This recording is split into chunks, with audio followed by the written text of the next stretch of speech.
தமிழகம். பனைத்தோப்புகள் சூழ்ந்ததும் செம்மண் மணம் வீசும் நிலமும் கொண்ட ஒரு சிறிய ஊரின் அருகில் புதிய திருக்கோவில் ஒன்று எழுந்து வரிக்கொண்டிருந்தது.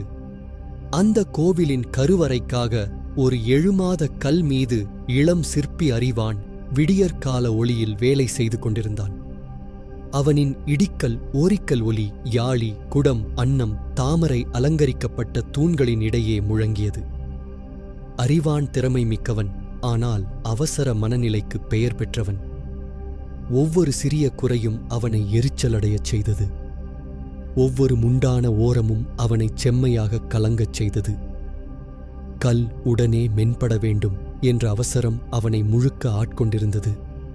ஒரு மாலை பொழுது அவன் கோபத்துடன் கல்லை பலமாக அடித்தபோது ஒரு ஓரம் தவறான திசையில் பிளந்துவிட்டது. அறிவானின் உள்ளம் சற்றே தளர்ந்தது. அவன் கையில் இருந்த அதிர்வு அவனை ஆழமாக பதறச் செய்தது. இன்னொரு தவறு, என் அவசரத்தால் மீண்டும் ஒரு கல் கெட்டுப் போயிற்று. அவன் கோவிலின் படிகளில் அமர்ந்து பழைய சிற்பக்கலைஞர்கள் அமைதியாகவும் ஆழமாகவும் சிற்பம் செதுக்கிக் கொண்டிருப்பதை பார்த்தான். ஒவ்வொரு கோடும் மெதுவானது, தியானமூட்டுவதாகவும் புனிதமாகவும் இருந்தது. அறிவானின் உள்ளத்தில் முதன்முறையாக வெட்கம் எழுந்தது. அந்த நேரத்தில் வயதில் முதிர்ந்த ஒரு சிற்பாசிரியர் அவனருகே வந்தார். பருத்தி உடை மெதுவாக அசைந்தது. நெடிய அனுபவத்தின் அமைதி அவரின் கண்களில் தெளிவாக தெரிந்தது. அவர் அறிவானின் பக்கத்தில் ஒரு சொல் கூட பேசாமல் அமர்ந்தார். சிறு நேரம் கழித்து கேட்டார், ஒரு கோடு செதுக்கும் முன்பு ஏன் நம்மால் தீபத்தை ஏற்றுகிறோம் தெரியுமா? அறிவான் மெதுவாக தலையசைத்தான். அந்த முதல்வர் சொன்னார், கல் என்பது சாதாரண பொருள் அல்ல, அது ஒரு ஆசிரியன். உன் மனம் அசைந்தால் அது உடனே காட்டிவிடும். உன் மூச்சு அவசரமாக இருந்தால் கோடு உடைந்துவிடும். அறிவான் உடைந்த மூளையை தன் கையில் பார்த்து கொண்டிருந்தான்.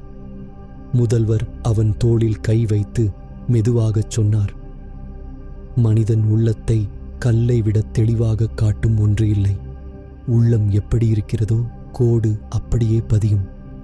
அடுத்த நாள் அறிவான் திருக்குளத்தில் நீராட்டி ஒரு சிறிய தீபம் ஏற்றி கண்களை மூடி நின்றான். அவன் அடிகள் மெதுவானது, மூச்சு ஆழமானது. அவசரம் தன் பிடியை தளர்த்தியது. அவன் கையை கல்லின் மீது வைத்தபோது கல் வேறு விதமாக தோன்றியது. அதை செதுக்க அவன் உள்ள அமைதியே காத்திருந்தது போல. வடிவம் மெதுவாக வெளிப்பட்டது. அவன் நீண்ட நாட்களாக கவனிக்காமல் விட்ட உண்மையைப் போன்றது. நாம் வெளியே செதுக்கும் உருவம் உள்ளத்தின் அமைதியால் உருவாகிறது.